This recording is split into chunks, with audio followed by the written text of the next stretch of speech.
So we're gonna try something different with the upcoming holidays, with coming indoors as it gets to be winter. I'm not doing as much obviously in the garden, but I'm doing tons in my home. So this is gonna be talking about a centerpiece, especially with Thanksgiving coming. I love Thanksgiving, I love the holidays. I am someone that loves to sometimes do naturalistic type centerpieces, not always just fresh flowers, which you can't go wrong with.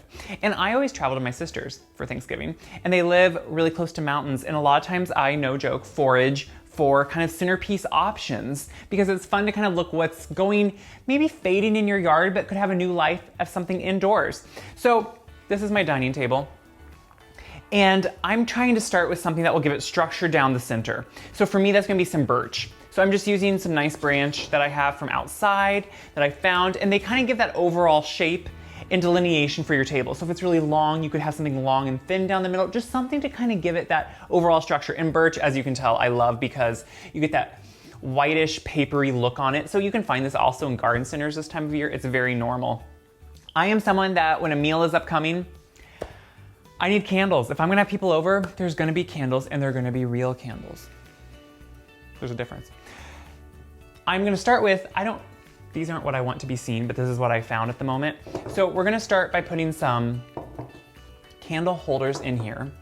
And then I'm going to, though, switch them and kind of try to hide them with some of the elements I'm putting in here. So I'm just gonna have them in because you're kind of starting with that base layer and you want to now start building on top of it, hiding what's there and kind of working around it. So the first thing this time of year, what a lot of yards are gonna have a lot of are hydrangeas, and they're kind of spent. When we're getting into late October, in November, they're gonna dry. So when you pick them, when they're still in this green stage, they'll dry like this. That's what's wonderful. These are from a Bobo hydrangea, but limelights, any of those type of hydrangeas are gonna be like this.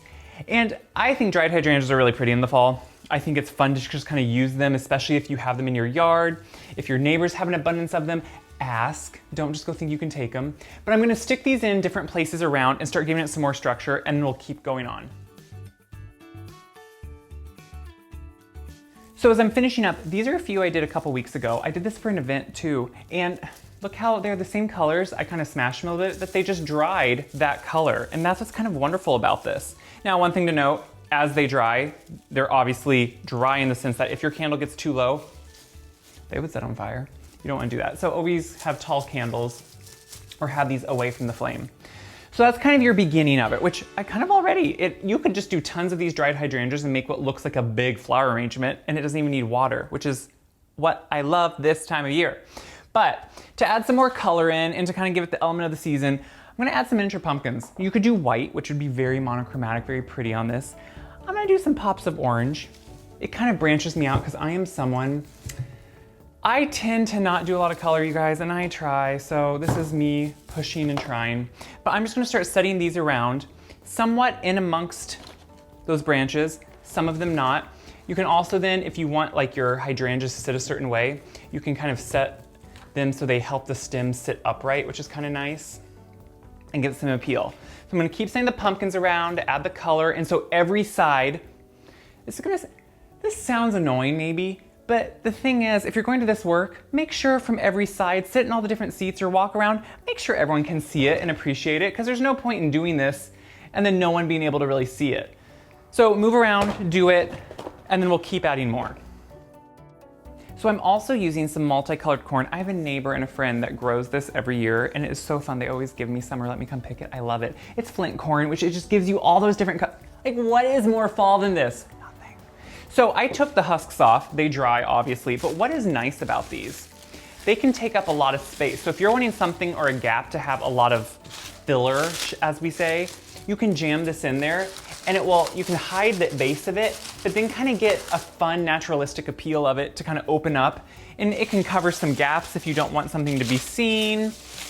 You could even break it up into smaller pieces if you want to, but also color-wise, it just gives you that fall tone color.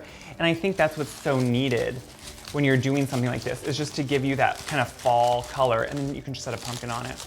I just kind of love that. And then you can use some of the corn too and kind of do the same thing. Now, I like to think about that these are kind of a point, and so you want them pointing out maybe, it'll make more sense. This table, obviously when I have people over, it opens up, so plates and stuff would still fit on, but it just is easier to show you all when it's kind of more condensed like this.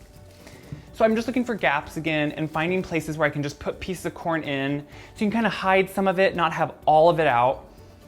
And it kind of just really, I kind of just love how that's coming together. So the final little finishes of this, which as you can see, you just keep building, you keep layering, and that's what the fun of it is. So look in your yard to see what you have, but one of my favorites, Bittersweet.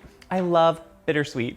It has that beautiful red berry that opens up and has that orange outer shell. It can be very invasive if you grow it. So growing up, I was never allowed to grow it. I always wanted to.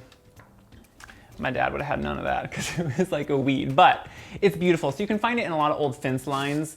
But what's fun about it is you can just add little pops of color every so often, wherever is needed, place it around.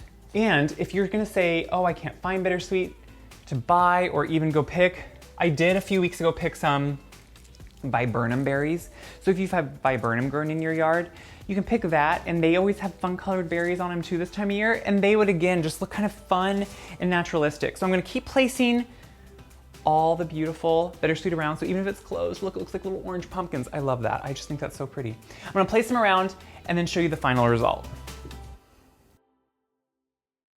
I've put the Bittersweet all around in various places. I'm trying to make it look like it's vining throughout and kind of growing out of it. I know, guys, you can totally laugh and make fun of this. I am someone that creates stories and narrative as I'm doing this. So the idea is this is almost this like foraged feeling of these items that could be growing together but never really would. And you make it look a lot better because you manipulate it.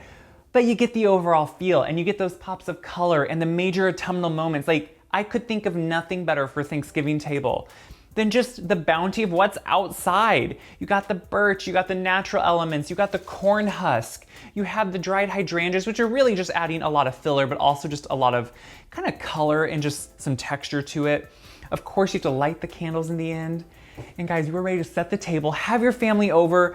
It's one of those things that people may not even make a comment on right away, or at all. But the fact is that it's there and people will enjoy it, and it's that extra element that just, it finishes it off, and I love that. So I hope you're inspired. I hope you want to think, I'm gonna go look in my yard or look in an area or ask someone to go look in their yard and find some things that you can use. I have more things like this on my website, wiseguy.com, tons of recipes with the upcoming Thanksgiving and Christmas holidays. You know I am obsessed. I will be indoors so much more than gardening, where it could be really cold and snowy here in Iowa. So check it out, share it around. I love to see how you're gonna use it too. So tag me in your pictures and just do it, just try it. I won't tell anyone, just try it.